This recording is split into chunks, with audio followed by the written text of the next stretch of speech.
မြန်မာနိုင်ငံမှာဝေတာလီပြည်ဘီလူးစည်းဆက်ကြောင်းဆိုဒီမှာဗုဒ္ဓဘာသာသမိုင်းနဲ့ဒန္နာရီလာဇလံများထဲမှာတစ်ခုဖြစ်ပြီးအထူးသဖြင့်ဝေတာလီပြည်ပါဏိဘာသာဖြင့်တွဲဆုံနှင့်ဆက်ဆက်နေသောဗုဒ္ဓမြတ်စွာဘုရား၏တရားဟောကြားမှုတစ်ခုဖြစ်သည့်ယတနာတုံနှင့်ပတ်သက်သည့်အကြောင်းအရာကိုရည်ညွှန်းပုံရသည့်ဤဆက်ကြောင်းသည်မြန်မာဗုဒ္ဓဘာသာဝင်များအကြားလူသိများပြီးဘီလူးစည်းခြင်းသို့မဟုတ်ဘီလူးနှိပ်စက်ခြင်းဟူသောအယူဆကိုဘေးဒုက္ခများမှကာကွယ်ရန်ဟောကြားခဲ့သည့်ဗုဒ္ဓ၏တရားတော်နှင့်ချိတ်ဆက်ထားသည့်အောက်တွင်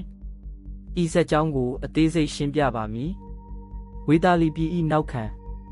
ဝေတာလီပြည်သည်ရှေးခေတ်အိန္ဒိယတွင်တည်ရှိခဲ့သောလိပ်စဝီမင်းမျိုးနွယ်မှအုပ်ချုပ်သည့်မြို့တော်တစ်ခုဖြစ်သည်ယခုအခါအိန္ဒိယနိုင်ငံဘီဟာပြည်နယ်ဝေတာလီခရိုင်အဖြစ်သတ်မှတ်ထားသည့်ဤမြို့သည်ဗုဒ္ဓဘာသာ၏အရေးပါသောနေရာတစ်ခုဖြစ်ပြီးဗုဒ္ဓမြတ်စွာဘုရားသည်ဤမြို့သို့အကြိမ်များစွာကြွရောက်ခဲ့သည်ဝေတာလီပြည်သည်မူလကတာယာဝပြောပြီးချမ်းသာကြွယ်ဝသောနေရာတစ်ခုဖြစ်ခဲ့တော်လဲမဟာတက္ကရာ6ခုနှစ်85ရာစုဝန်းကျင်တွင်ဘေးဒုက္ခများကြာရောက်ခဲ့သည်ဟုဆိုသည်ဘလူးစီးခြင်းဇလန်း၏အစစက်ကြောင်းအရဝေတာလီပြည်သည်မိုးခေါင်ခြင်းငတ်မွတ်ခြင်းတိနတ်များညံပြင်းခြင်းတို့ကြောင့်ဒုက္ခရောက်ခဲ့သည်ထို့ပြင်တေဆုံးသူများ၏အကောင်ပုံများမှအနံ့ဆိုးများထွက်ပေါ်လာပြီးဤအနံ့ဆိုးများကြောင့်ဘီလူးများမြန်မာအယူအဆတွင်မကောင်းဆိုးဝါးတတဝါများမြို့ထဲသို့ဝင်ရောက်လာကလူများကိုနှိပ်စက်တပ်ဖြတ်ခဲ့သည်ဤဘီလူးများသည်လူများကိုစီးခြင်းသို့မဟုတ်နှိပ်စက်ခြင်းဖြင့်ကြီးမားသောဒုက္ခများဖြစ်ပေါ်စေခဲ့သည်မြန်မာဘာသာစကားတွင်ဘီလူးစီးခြင်းဟူသည်မှာအိမ်မက်ထဲတွင်မကောင်းဆိုးဝါးများကဖိနှပ်အဲ့တလိုခံစားရခြင်းကိုရည်ညွှန်းပြီးဤဇလန်းတွင်လည်းထိုအဓိပ္ပာယ်နှင့်ဆင်တူညီမျှသည်ဗုဒ္ဓမြတ်စွာဘုရား၏ကြွရောက်မှု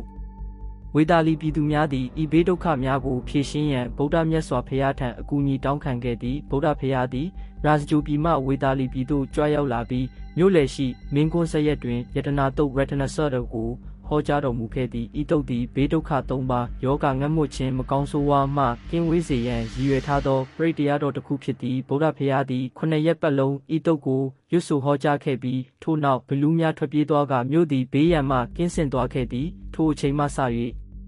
ဝေတာလီပြည်သည်ပြန်လည်တာယာဝပြောလာခဲ့သည်မြမအယူအဆတွင်ဘလူးစီးခြင်း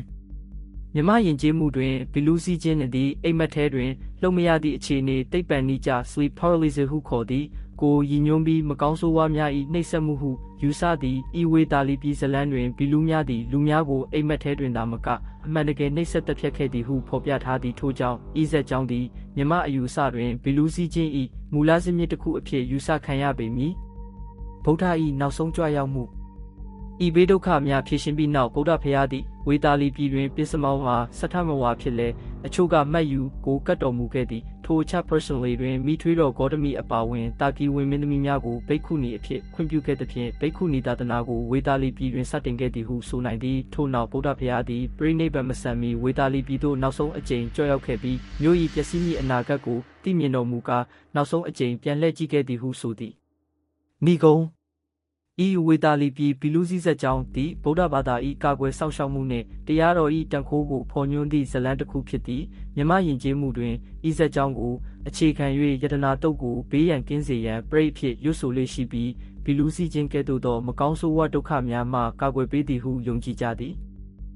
ဤဝေတာလီပြည်ဘီလူးစည်းဆက်ကြောင်းသည်ဗုဒ္ဓဘာသာ၏ကာကွယ်စောင့်ရှောက်မှုနှင့်တရားတော်၏တန်ခိုးကိုဖော်ညွှန်းသည့်ဇလန်းတစ်ခုဖြစ်သည်မြမယဉ်ကျေးမှုတွင်ဤဆက်ကြောင်းကိုအခြေခံ၍ယတနာတုတ်ကိုဘေးရန်ကင်းစေရန်ပရိတ်ဖြစ်ရွတ်ဆိုလေရှိပြီးဘီလူးစီးခြင်းကဲ့သို့သောမကောင်းဆိုးဝါးဒုက္ခများမှကာကွယ်ပေးသည်ဟုယုံကြည်ကြသည်ဤဆက်ကြောင်းကိုပုံမိုတေချာစွာသိရှိလိုပါကဗုဒ္ဓဘာသာစာပေများဖြစ်သောဝိနီးပရိယေသို့မဟုတ်မြမပရိတ်ကြီးဆဲတတုံများထဲမှယတနာတုတ်နှင့်ပတ်သက်သောဖတ်ရှုမှတ်တမ်းများကိုလေ့လာနိုင်ပါသည်